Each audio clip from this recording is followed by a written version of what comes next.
Welcome to Chops and Pops. It is July 5th, 2015, and of all the sights and sounds to be seen and heard, you are here with us. Thank you so much for listening here on our YouTube channel. I am Andy. I'm Andrew. And I'm Shane. Today, we're going to talk about the Beast in the East. It excites and delights. How about that? NXT at Barclay Center and possible WrestleMania matches revealed. Gentlemen, let's get to it. Dinner has been served. The Beast has had his meal. Did He's the back, Beast man. feast? He could now beat 3 people in the ring at one time. What was that?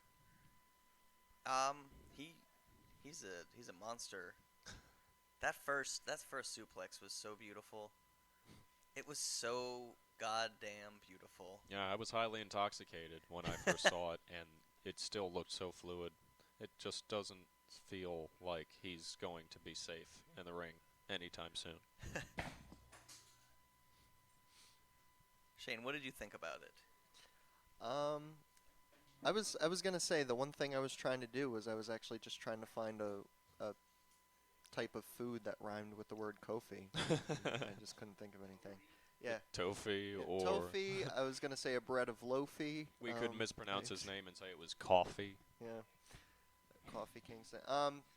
No, it was the way I explained it to Andrew when he hadn't watched it was basically it was everything you wanted it to be. It was everything you expected it would be. Everyone knew it was going to be a squash match.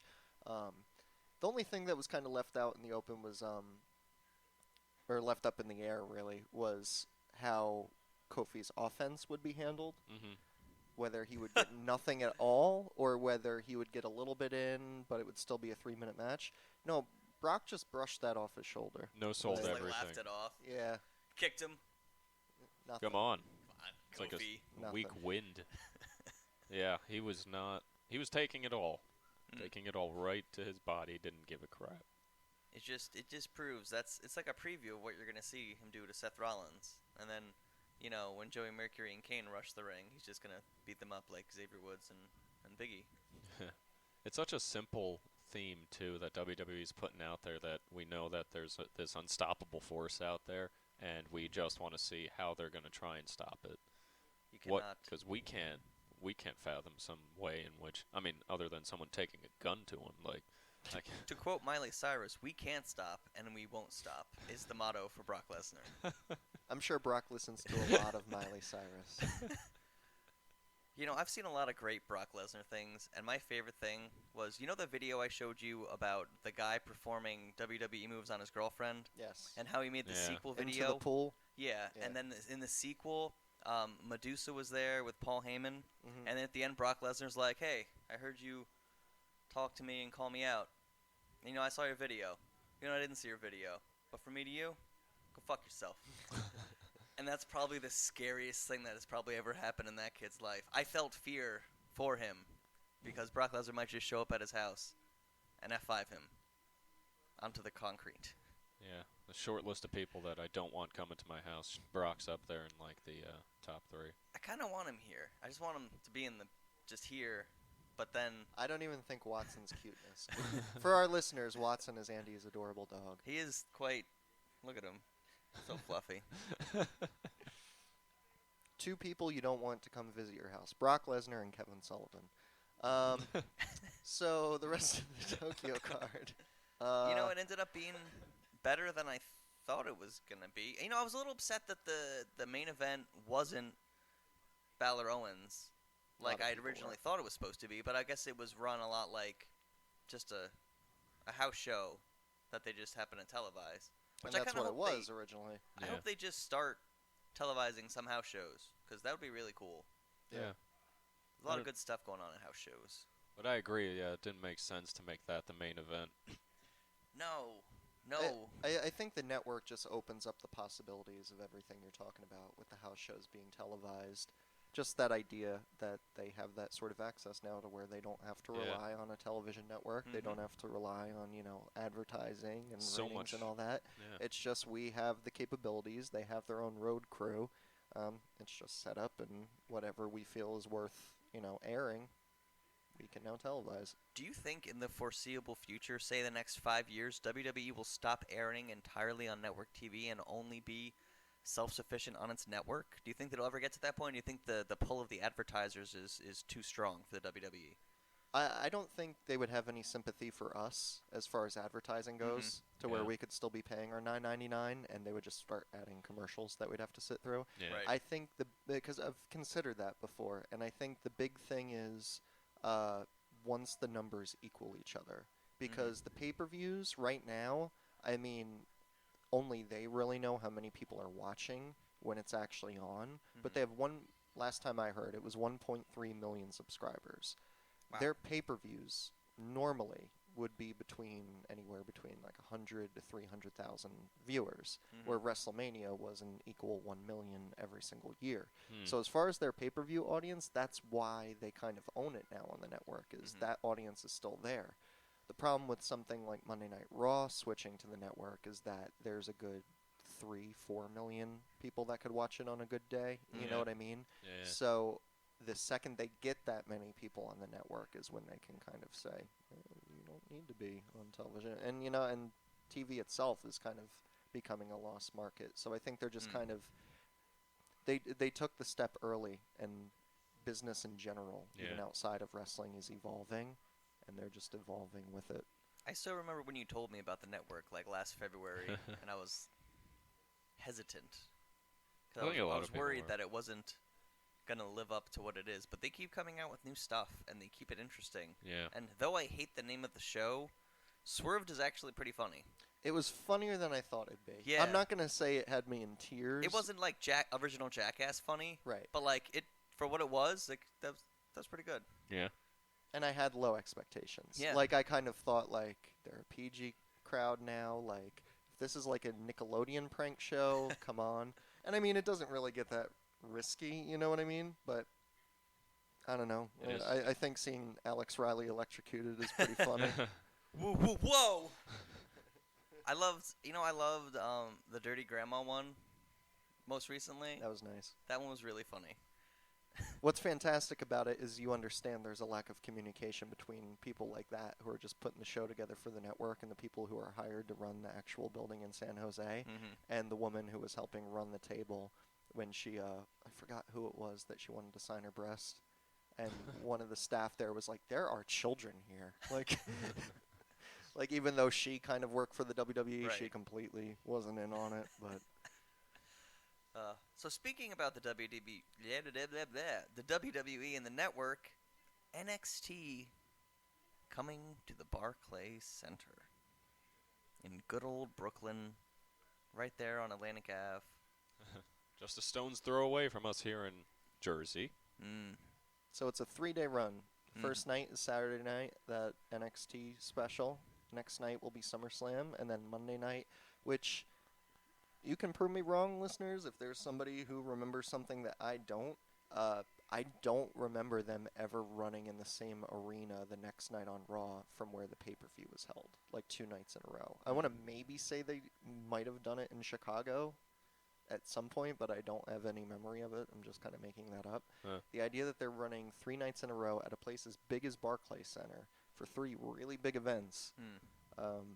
Isn't the Ring of Honor one around that time too, somewhere in No, Brooklyn? it's the same night. Same night. Wow. In Brooklyn. Yeah, different part of Brooklyn. Yeah. Do you know what place it is in Brooklyn? No. And the fact that we do a podcast, I probably should have done my research and had that ready, but It's still a don't ways know. away though. Yeah. I've only heard that they were going to be doing something that weekend as well. There's a good chance it could just be Terminal 5, which is Manhattan, Yeah. not Right. Brooklyn. But still, the idea of being There aren't in a lot New York of City. Off the top of my head, I can't think of a lot of big places in Brooklyn. Brooklyn's like, I mean, out west. I mean, if they go to Queens, they could do a couple big places out in Queens. I know there's a lot of big places. I know Evolve runs some shows out there in the Queens area or Brooklyn area, but that's a much, much smaller venue. But what about the topic of just NXT playing to an arena that big? They've never had an audience like that, even when they did this recent house show tour run. I read that the initial run is 5,000 seats is what they're going for, but if the demand is high enough, they're gonna like up it up. And I think Like it how will many be. I think it's NXT has gotten so big they could potentially just about sell out the Barclay Center. Yeah. Which is insane for just like the little brother of the WWE, Right. basically. Right. And yeah, I definitely think they have everything going for them at this point. They're going to sell out wherever the hell they go to. Brooklyn is just going to be stop number one. I mean, look at their champions right now. You have the newly appointed Balor, you have Sasha Banks, and you have Bamf. Bamf. What does the F stand for? Because, like, I can understand, like, I don't know. Bad ass. Because, like, there's mother. Blake, Alexa, Murphy, F. Felicia. Is that why she keeps wearing the Felicia maybe shirt? that's Is that it? That almost does it. Bye, Felicia. So, are you guys going to Barclay Center for NXT? It's going to be tough because tickets go on sale on the 18th at noon. I'm afraid I'm going to be working, but if I remember at noon, I might buy a ticket because I like Brooklyn. I love the Barclays Arena. I help fix the damn thing. Yeah. I work at the Barclays Arena, so you know what? I like Brooklyn. I actually, yeah, I would enjoy it, and it's like a 20-minute ride from Penn Station on a subway, so it's like super easy to get to. Yeah. And they've really cleaned up the area once the arena came in. It's gotten a lot nicer in that area. Really good pizza place, only like 2 blocks away, by the way. Like, killer for a slice. That's more important than anything else. Is the food. Yeah, I don't know what I'm going to be doing or what my money situation's going to be like. If I don't get my car towed anytime soon, then I should be a little bit better off with the money. But listeners, there was a little bit of a problem yesterday on the 4th of July, and there's a really crappy company that tows cars around here. But anyway, I would love to go, and I think you're getting your money's worth no matter what you pay for definitely. an NXT show. I've never been to Barclays Center either, so that'd be a heck of an experience. It smells nice. They pump it does smell. You know, it's all black everything in there. I was just gonna say that, which is great. But like, it almost feels like they pump cologne through the air conditioner systems because it smells wonderful. Like Abercrombie and Fitch. It's good. It's almost like I think it's like the Adidas cologne. Oh, probably. Yeah. It's wonderful. And as a huge Adidas fan, I think that's marvelous. It just smells like a giant gymnasium. Yeah. A locker room. Do you guys have any predictions as to what the card's going to be? Because this isn't just a network special. This is actually like the their next big NXT pay-per-view. So it's pretty much, now that Finn Balor won the NXT title. He's the first challenger.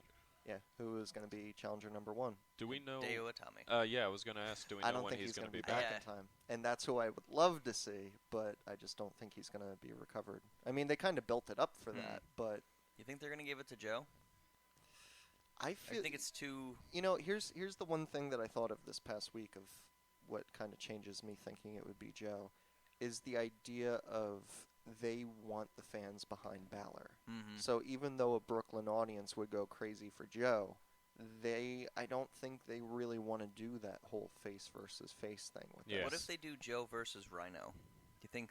They could. The way I was kind of thinking more was that they would just kind of throw Owens into the mix, and it would be a triple threat, that it would be Owens, Balor, and Joe. Okay. That way that there's still somebody else getting booed, and I think that even though the Brooklyn crowd would really like seeing Joe there, Balor's still going to get more cheers. I mean, I personally like Balor a lot more than I like Joe, but... Yeah, me too. Balor's terrific. Yeah. I think he needs another finisher, though. I love the coup de grace, but he needs something on the disagree. ground. I love a double stomp. 'Cause, like, I think that's great. What's the one thing he does, like the setup? The sling blade, is it? Or... Well, he has a couple different There's setups. the Like sling blade, sometimes he'll there's the just Pele like do a kick. flying drop kick and send Yeah. you into the turnbuckle. And then there's the corner one where he sets him up and he kicks him and they bounce off and they sign a line up. Right. There's a couple different setups he has. Yeah. I like the sling blade. I wish that was booked as more like Well, devastating. Rollins does that a lot too. I've seen that becoming a very popular move lately in wrestling. Everyone seems to be trying to do the sling blade. I know Tanahashi does it in New Japan. Yeah, it's a pretty popular move right now. So, I think they're going to have the tag titles as the co-main if they who do play you think it it's? right. Do you think it's going to be the Vaudevillains? Do you think they're just sort of there to be like set up for next time? That's tricky for me to call because, like you said, the champs now are faces. I mean, the Port Authority is fantastic. No, the champs now No, are I mean, heels. I meant to say Blake and that Murphy. the team that the Vaudevillains are facing are faces. The Vaudevillains are trying to bring as faces. What? Potentially one of the most over tag teams ever. Everybody loves them. Yeah. Wait, who? Vaudevillains Port or Authority. Yeah. Port Authority? Yeah, the Port Authority. Enzo and Big Cass. Oh, I didn't know they were Oh yeah, they referred call to him. as They the call Port him the Port Authority. Authority because he's I'll be from honest, New York, yeah. New Jersey, and Staten Island. It's the Port Authority. I'll be honest, I didn't know they had a name. Oh yeah. It was I don't know if it was Byron Saxton or if it was Corey Graves. I love Corey Graves, by the way. He's really becoming He's turned for me. He's- I couldn't stand him when he first 'cause- got well, there, and now it's like he's it's like I talk trash on him because I thought like just because he's like this tattooed guy, like he's trying to be harder than he actually is, and then I realized like you know what? If I knew him personally, he'd probably be one of my best friends. Like, Yeah. so I should probably stop talking trash on the guy. I just love that he went from being like souped up fanboy, like, oh, I used to do this. This is so great. Wow, that was wonderful. Like, he's nothing. No. He needed that. He's definitely needed He's that. the bad guy, and I like that. There's him. There's Byron Saxton as the good guy, and then was it Rich? Is it Rich? Rich Brennan. I Brennan. think it is. Okay, Rich Brennan just does the play-by-play, and it's wonderful because Yeah. Byron Saxton is so easily flustered. Oh wow. I'm Wow. Byron Saxton. Wow. He's Oh, so wow. like smooth and like clean. He almost looks like a CG character. He's so like he's like a perfectly made character. He's just like got like the smile and the suit, and he just looks like he was like made to be like I don't know. He's like Mr. Clean. He's like just like super shiny and happy. And It's can't wonderful. talk. No. Oh, I'll never forget after Brock Lesnar killed the announce team, him coming out and him just. Oh wow. Wow. Standing over the carnage and just going, we're going to break. Yeah. That's what they said in the heads. Oh, damn it. See, that's the beauty of buying the WrestleMania package because when you're sitting in the audience for Monday Night Raw, you do not hear the commentary. Yeah, you missed out. You didn't miss out on that. Speaking of WrestleMania, Hey. see that transition? That was better than the one that I had planned. What actually. a segue. Really? Mine was like, well, we're talking about Balor, and Balor said he was going to be at WrestleMania. Is he going to be at WrestleMania? Well, Balor's a wrestler, and wrestlers are at WrestleMania, so... But yeah, supposedly they're talking about the potential card, and some stuff is leaking out. We've seen this happen every year, and stuff gets shuffled. Yeah. Sometimes, unfortunately, people get injured. Sometimes there's secrets we don't know about of people being brought in. But, Andrew, do you want to tell us what the potential card looks like from what they're reporting? Yeah, I got a few...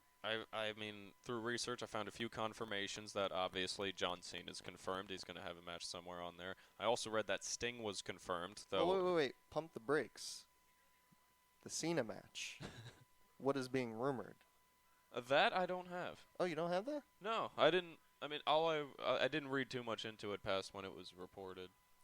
They're giving some hope to us seeing John Cena versus Hulk Hogan. Yeah. Huh. He's not going to pass the physical.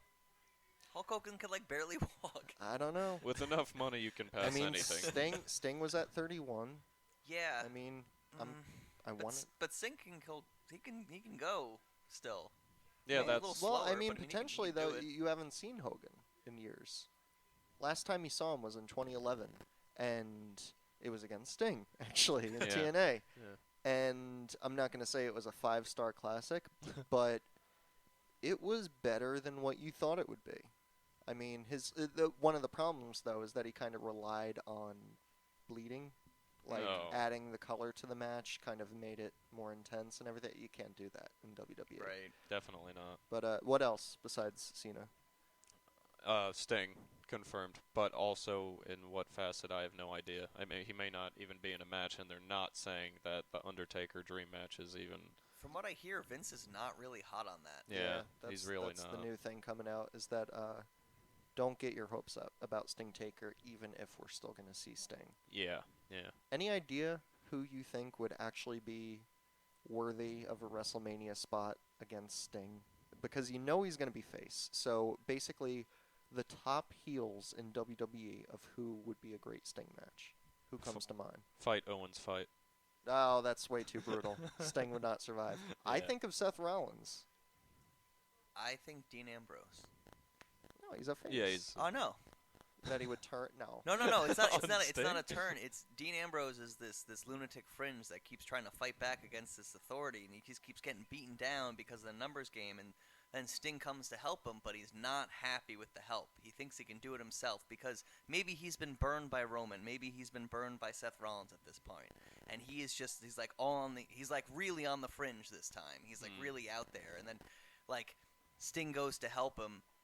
And then maybe Sting messes up one time, and he helps him another time, and like messes up like they do sometimes, and like face hits face, and then they turn on each other, and then he just has a break, and wants to end the Stinger. No. Because the problem with that storyline is that that's going to bury him worse than Triple H pinning him at WrestleMania, because that type of storyline is going to make people boo Sting. And that's not what you want from the situation. Yeah, Sting would never walk into that situation. You could see that from a mile ahead. Also, though, obviously we don't know what's going on with Daniel Bryan, but they're not saying he's out until they know more about him. Right. Now, obviously, that goes without saying for anything, not just WrestleMania 32. But the biggest news is the confirmation of some combination of The Rock and Ronda Rousey and Triple H and Stephanie McMahon. Now, they've talked about an intergender tag match. They've talked about a singles match between Triple H and The Rock, which I think would only make the most sense at this point. I don't need to see Ronda Rousey and Stephanie McMahon, period, but I would. You don't? I don't. I do. I need to see her use her intestines like a jump rope. Or no, it was her fallopian tubes. I'm sorry. Those not her fallopian intestines. That is definitely, there's something with those four going to be on WrestleMania 32. What do you guys want to see? Because that's a broad question. But Well, the one thing I was going to add with Daniel Bryan was that I know some people would be really against this, but especially considering he's the last guy now to kind of re-injure Bryan, I really think there would be something to Daniel Bryan versus Sheamus at WrestleMania 32. I'm not some huge Sheamus fan or anything like that, but like they have such history with WrestleMania, with the idea that it was Daniel Bryan's first match that ended up getting moved to the dark match in Atlanta at 27. Then they had the 18 seconds thing in Miami. And then at 30, it was supposed to be Daniel Bryan's match when he was basically on his A game. Yeah. And that got switched because of his popularity. So there's always like this plan every year that it's Daniel Bryan versus Sheamus. But I feel like now it has more purpose than ever because of Sheamus being the one to put him out recently. I think that makes sense. But I'm also of the thought that there's no way they're going to swing and miss one more time with Daniel Bryan when it comes to WrestleMania. And if that guy's healthy, he can walk and he can wrestle, I think he's going to be in the main event. You think so? He's got to be because that was one of the things I learned about 31 is that like I understand he has his fans and he has his popularity, but like once the day actually came and WrestleMania 31 was there, I didn't think Daniel Bryan was the main event. Like I understand Roman Reigns was kind of put there and it ended up making sense in the long run.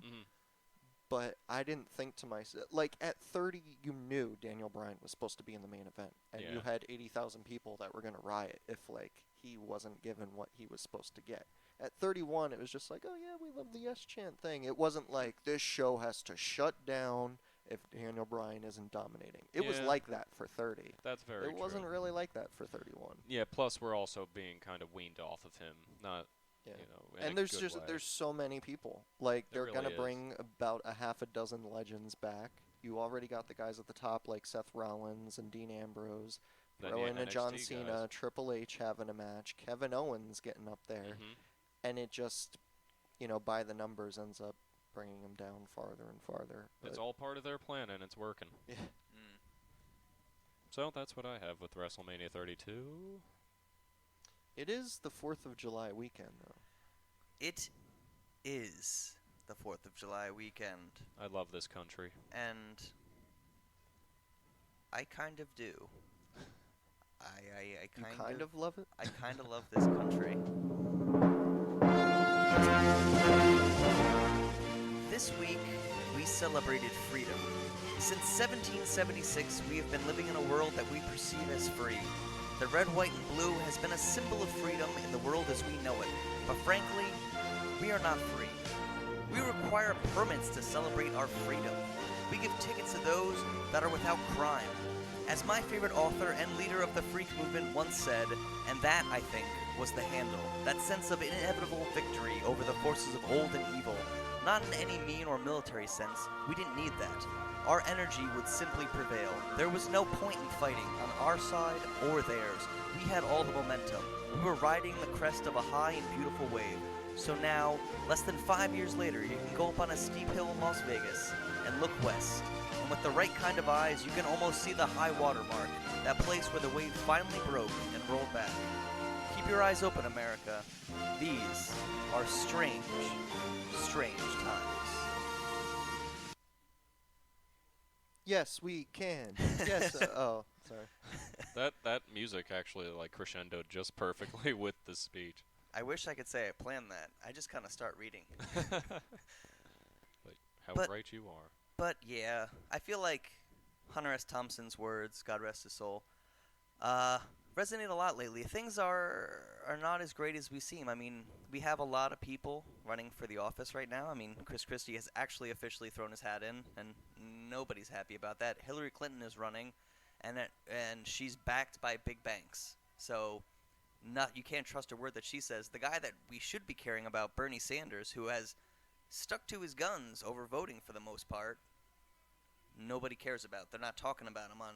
Yeah. Oh no, people care about him. That's what they're reporting on now, is the idea that he sets up these announcements of basically, not creating a big deal about it, not that it's some huge event, and when he goes just to speak there's 10,000 people showing up just from a Facebook announcement. Like, people are backing Bernie Sanders, whether he's covered on television or not. So that's the one hope against the Hillary Clinton train in the Democratic Party. Hopefully things go well for him. I mean, as down the tubes as America can be going, Oregon just legalized weed, so I mean, everything's not all that bad. That's 3 states now. Land That's good. of Four. Ducks. Four. That's 4. Oh, that's right. There's Washington State, Colorado, Oregon, and what's the other one? No, it's Colorado, Oregon. Washington. No, it's not Washington State. It's Washington, D.C. And shoot. Why am I blanking on this right now? Wait, it's legal in D.C.? Yeah. Wait. Politicians need to relax when they read all those bills. Anxiety issues. I don't know. I'm too stoned. I don't remember. But, that's not true. So should we get to the chop of the week? Yeah, we should. We really, really, really, really, really, really should.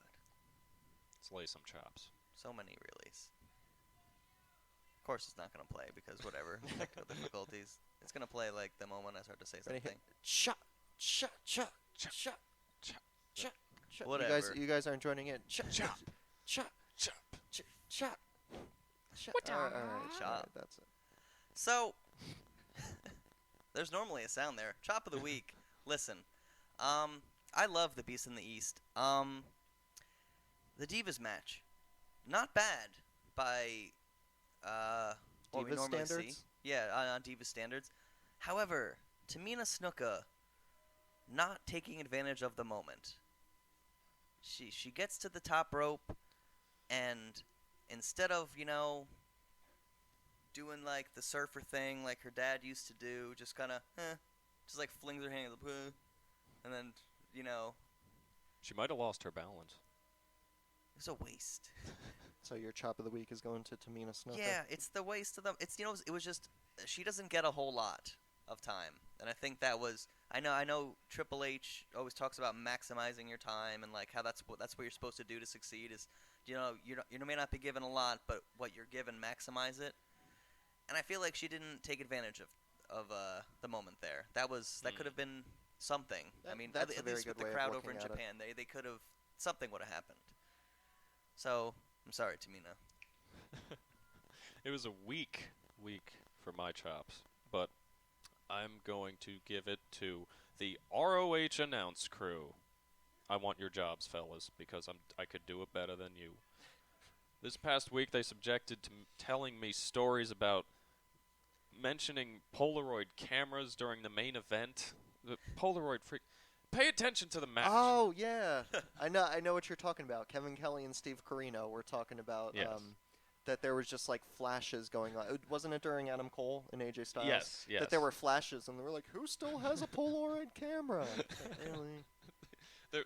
Newsflash, guys. Flashes are actually on all cameras when they're in the dark. Also, they tried telling a story about using Okada money to pay for a pizza when he was coming out. I mean, come on. That probably happened when he first came out ever. And it shouldn't have happened any time since then. I actually only pay for thing in Okada bucks. It's probably not a good idea. It's such an original idea, I gotta say. He can make it work, but you guys are putting out some of the best product that there is, and you're talking about Polaroid cameras and fake money. Damn it. we got it! Yay! That finally worked. You know, Right as you were talking, these weird messages started popping up about how I was somehow converting the audio file into Japanese, and I have no idea how that happened. So I thought it was quite funny when you started talking about those bucks. Anyway, Shane, Chop? You know what? This was the first week where I actually thought, even though I think this on numerous weeks, this was the week I was almost certain that you and I, Andy, were going to have the same exact chop. Really? We do not, though, because you Okay. didn't say it.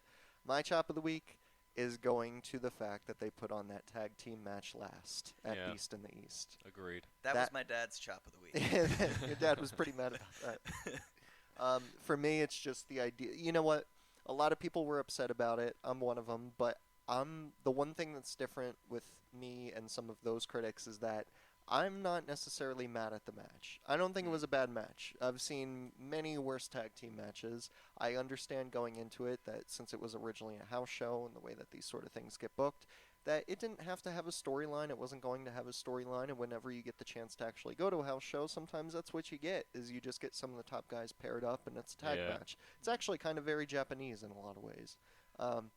But it shouldn't have just been last on the card. That was my big grief with it, is that, you know, I'd still probably go back and watch it. I enjoyed it. It's just I think Balor's moment should have definitely closed out the show. So my chop is just that being last on the card. Don't get that. I explained it to my dad as WrestleMania 3. You look back at WrestleMania 3, you think best match, you think Savage Steamboat. Great match. But the big draw was Hogan and Andre, which I don't like. You don't like Hogan Andre? I didn't like it. I like it. There's a lot of staring and, like, I'm going to pick him up. Nope. I'm going to pick him up. Nope. But that's the whole storytelling, is the idea of, like, I guess because what's the story, Sorcerer in the Stone, where he's trying to pull the sword out? Yeah. And it's like, I can't do it.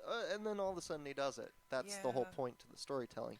But even beyond that, like, one of the thing is the way that I was introduced to it wasn't actually watching WrestleMania 3 as a kid. I had a VHS tape. Yes, I'm that old. That had WrestleMania's greatest hits on it, but since VHS tapes back then couldn't hold a lot, it was only like an hour thing, and it had 4 matches. It had the tag team match from WrestleMania 9 with the Steiner Brothers and Head Shrinkers. It had the amazing match at WrestleMania 8 between Roddy Piper and Bret Hart. And it had those 2 matches, Steamboat Savage and Hogan Andre. So, like, those 4 matches I've watched probably at least over 100 times. Crap. Before I turned 18. And, but the point I'm getting to is that with Hogan Andre, I remember that one back body drop that he does where he exposes the concrete. Like, that's just, like, a visual memory for me from, like, childhood of, like, wrestling. The idea of, like, Hogan getting flipped over, and I think he still landed on the mats still, like the mats that were folded up, like he didn't actually take a bump on concrete, but like just that visual was something to me. But to each his own. It's not a necessarily. You know, the first thing I saw that was similar to that was when Lex Luger body slammed Yokozuna, and I'm like, wow, that's impressive. Right. Because Lex Luger was tiny. Well, comparatively, like Yokozuna.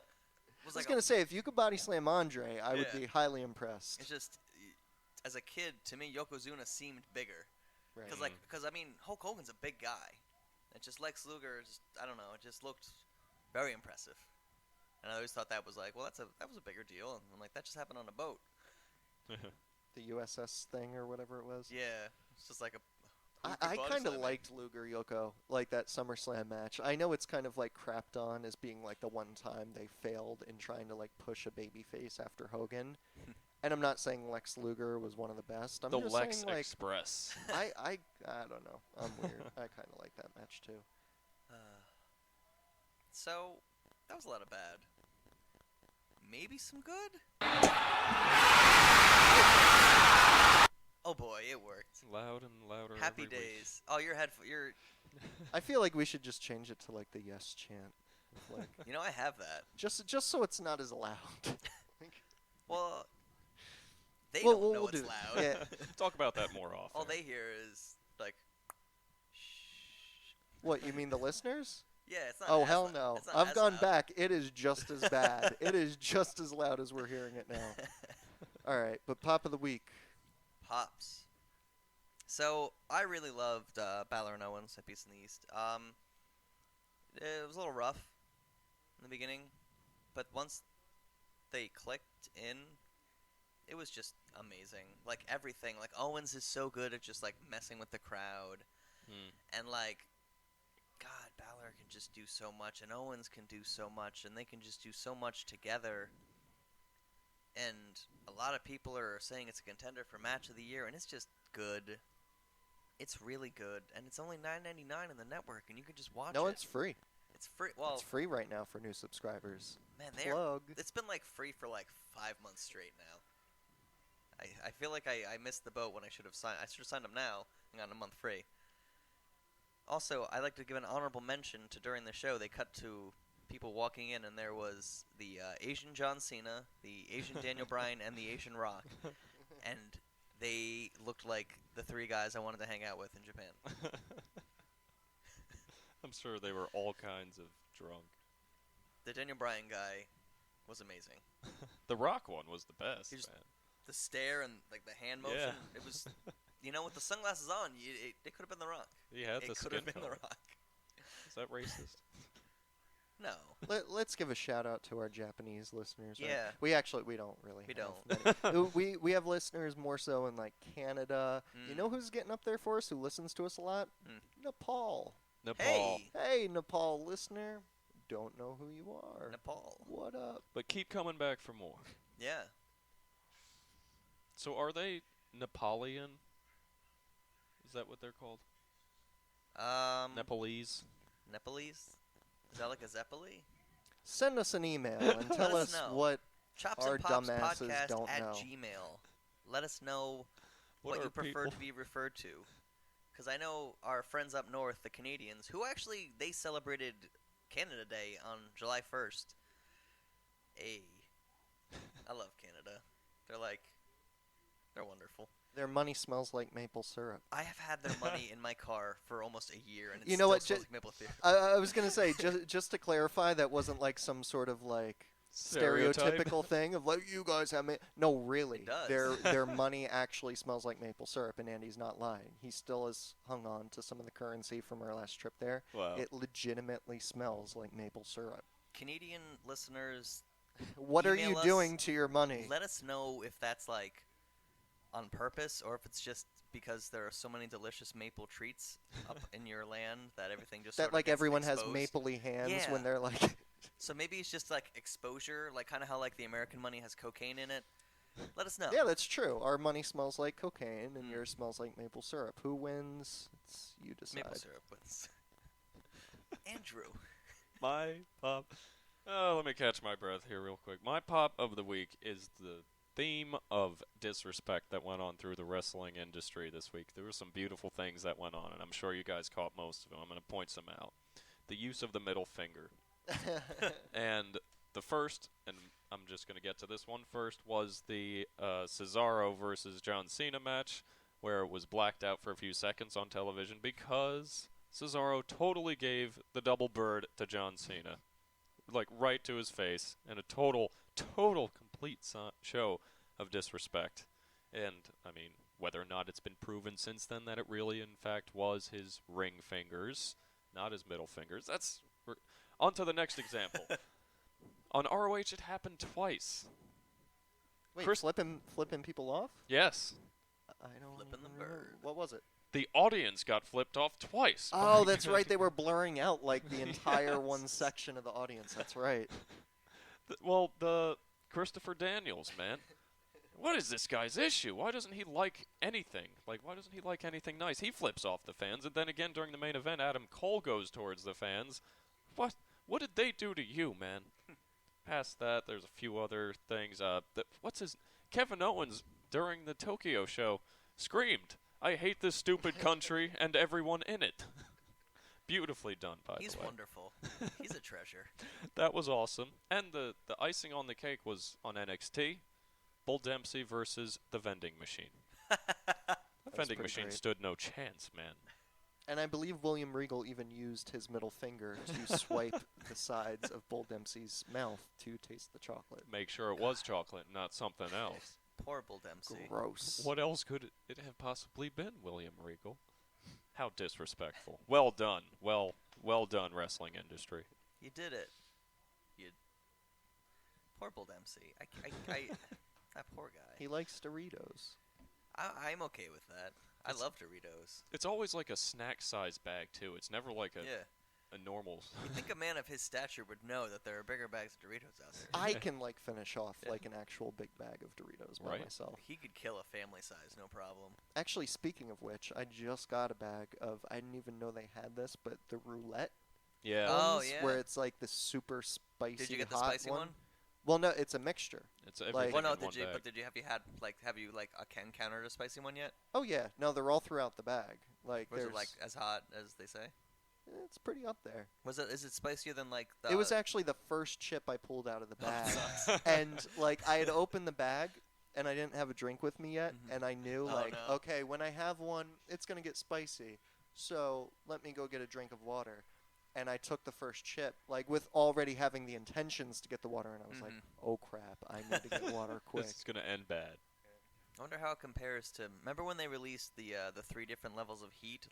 Like they have the normal spicy Doritos, but they release like jalapeno, and then they release like cayenne, and then they release like a habanero chip, Mhm. like 3 levels of heat. Well, I wonder if it's like the habanero chip, and they just dropped it in like a bag of Doritos. I'm sure they could probably make it hotter or spicier, but Mm. the ones that are in there are pretty up there. You know what they got to use? Ghost peppers. You can't even touch those things. Let me say, Wendy's had ghost pepper stuff, Did they? and it wasn't spicy. It's like offensive. Like, they have to put that in, like, plastic bags because you can't touch them. Yeah. It's ghost peppers could be dangerous, and I feel like they're misrepresenting ghost peppers in restaurants. I think only Buffalo Wild Wings really represented ghost peppers correctly, because they had a ghost pepper special one month, and it was ghost pepper wings, and they had white ghost whiskey drinks. Oh. And I looked at it, and I was like, well, normally I'm big on the specials, and I looked at it, and I'm like, I am not getting those wings. Doesn't look appetizing. Because I've had their hot wings. Blazing Wings pretty hot. Yeah. Like it's not fun. I mean, I'm not gonna say it was as hot as when I went to Chicken and the Egg. Ah, And check. I didn't even get their hottest. I got like, there was hot one. I got the third one down on the list, Okay. and that one was pretty hot. It was not enjoyable. But Shane. Shout out to the ghost pepper. yeah. You watch some videos on YouTube of people eating those, because those are hilarious. Probably- People like start crying. And But "Oh, do it I can't do after Yeah. listening to our Sure. podcast. Yeah. Add it to there's a little button you can click. It's watch later. It puts it in a playlist for you. That way you don't forget about it. Yeah, so go click that right now, fans. Have you done it? Okay, welcome back. Good. Good. And to finish it out, my pop of the week is basically just going to the Beast in the East in general. I did kind of give my chop to that tag team main event, but I didn't really feel it would be appropriate to just give my pop of the week to Balor winning the NXT title. I love the guy, loved him as Prince Devitt, love the fact that he's getting this type of opportunity. But it wasn't just that. It was the idea that they were holding this event, the fun of staying up till 5:30 Yeah. in the morning just to watch it. Opening with Jericho and Neville was fantastic, and so I would probably say the pop is just as equal for Jericho Neville as it was almost for Balor Owens for me. So just basically the idea of the event is my pop of the week that Beast in the East happened. I wanted to ask a question before when we talked about it during the opening segment. As far as this being like a litmus test for what they could do possibly with pay-per-views and tape delays, how do you think they fared? Like, do you think they succeeded in general, and do you think they're going to look more towards a sooner WrestleMania International because of this? Now, I'm not saying this is like clear. This is a clear example, but do you think this could work? No, I think make it sooner. I think the point you're making is yes, that they were very successful with what they did, and I mean we don't get to see those numbers; they don't release them. Yeah. But the word going around is that a lot of people watched it live. Like Yeah. a lot of people are watching it in general, but supposedly the numbers that were there for 5:30 in the morning were huge.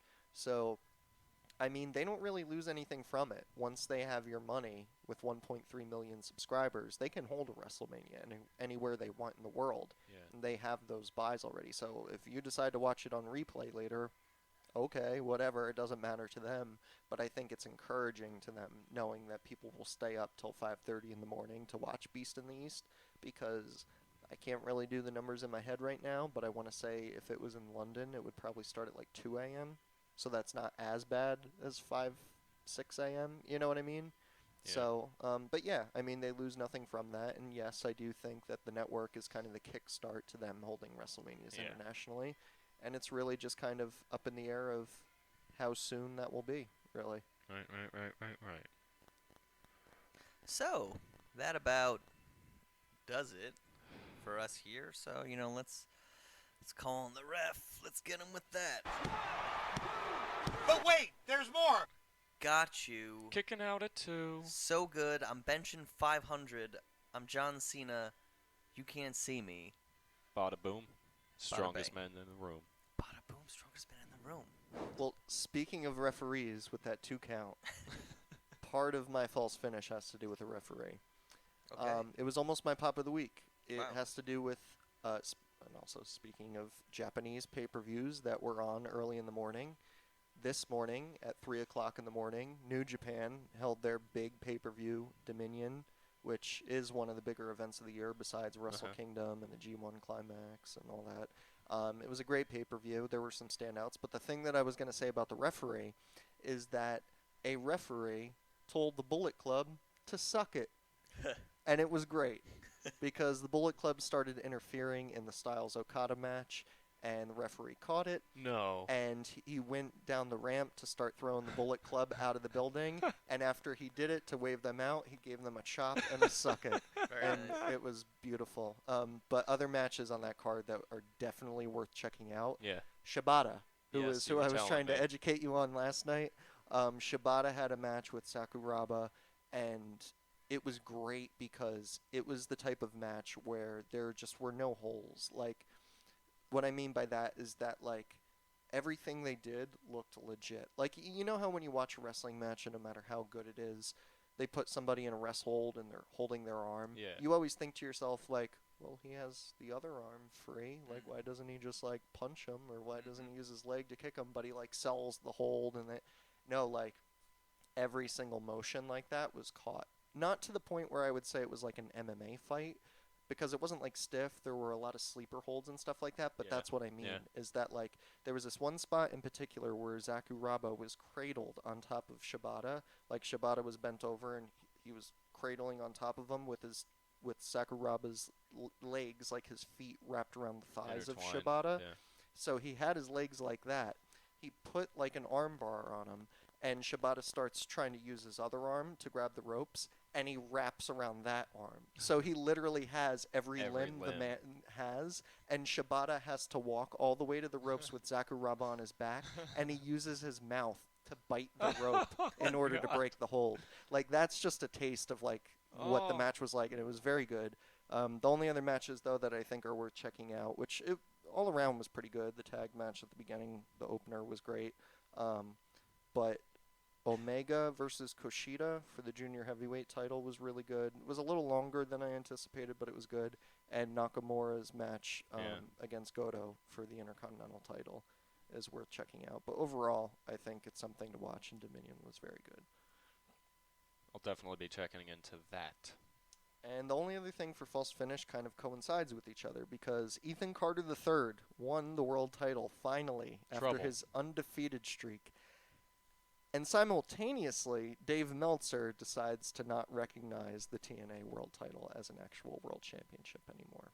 And who could blame him? Your Fun thoughts? fact about that, Seth Rollins congratulated Ethan Carter III on Twitter. Uh-oh. Good guy, Seth Rollins. Good guy. That was nice. Well, I guess since it's not really a title, he could say whatever he wants. Nice job getting nothing, idiot. So, I mean, but how much do you? I mean, it kind of goes back and forth. Like some people like to trash on TNA, and some people don't like to really value Dave Meltzer's opinion. So where do you Exactly. kind of stand on it?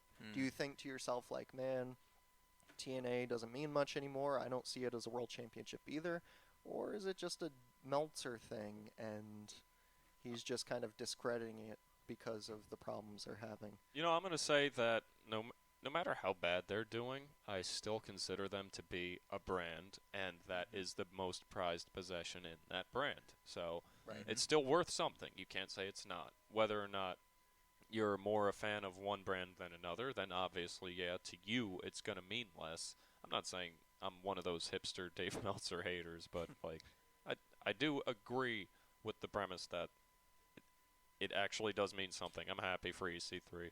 You know, trouble. It's all about trouble. Trouble. Hey, hate to see my boy Kurt Angle lose the belt. Yeah. That's a joke. But it kind of goes back to what I was talking about when Steve was here last week, is that to me, and this can be a whole episode in itself, so I'm not going to really get into it that much, but I really think that, and this has nothing to do with Meltzer discrediting the world title, that ROH is officially the number 2 wrestling promotion in America. I'm not talking about favorites or anything like that, because you could choose all different. PWG is great, Beyond Wrestling is great, Evolve can be great, all this stuff. But I'm saying from a business standpoint, from a brand having an actual television deal, I think that was one thing that I didn't really touch on last week, was because you were kind of questioning it, because I was making the point that ROH does house shows and on a consistent basis and has a decent turnout. TNA doesn't anymore, and even when they did recently, the turnout wasn't good. Yeah. That the other thing I forgot to kind of mention was part of what makes them number 2 is they're on equal playing fields with TNA now. As far as the TV deals. They're both on the same network. Okay. And that's kind of what had TNA solidified as the number 2, was they were on Spike TV. And Spike TV reaches so many more households that no matter how well you were doing with your crowds, it didn't have that TV presence in terms of Ring of Honor. Now that they're on the same channel, Ring of Honor tours more, and TNA's suffering in certain ways, Ring of Honor's number 2. It's a great day. Took 13 years, but they're number 2. They made so many mistakes along the way, so many failures. Not as bad as TNA. No, but I mean, they are where they are because of them, because of their mistakes. ROH, but there's nothing really but brightness ahead for that company. Totally. Totes my goats.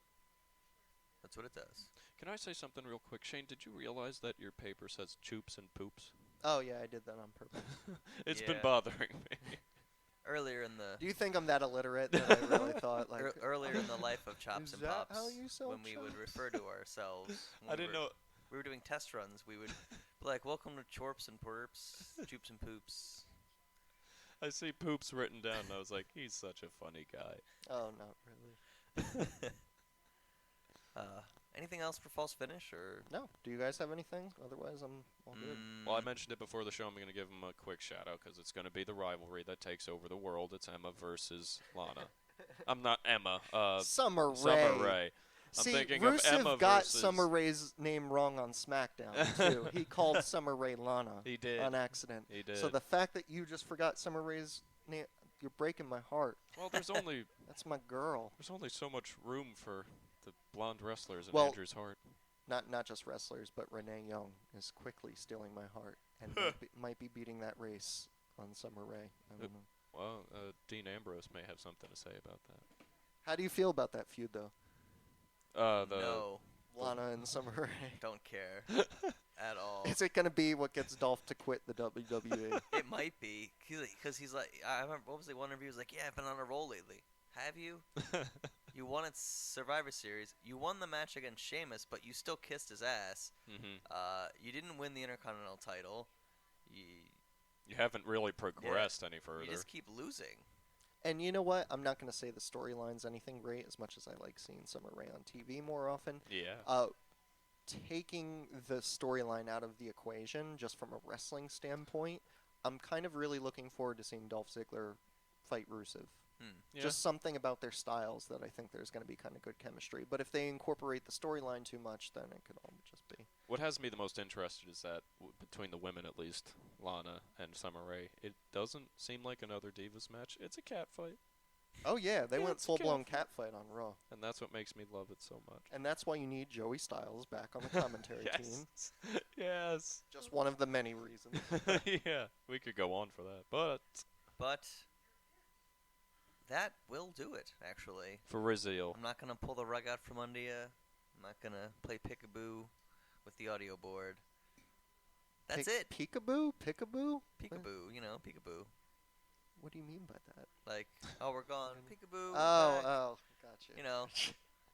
Sorry, I've been around a lot of babies this past weekend, so. Anyway, 4th of July parties, I'm late 20s, early 30s. Lots of my friends have kids. It's sad. Not for them, but I feel like I'm not progressing as fast as them, and stop it. I need to get there. I need to eventually have children.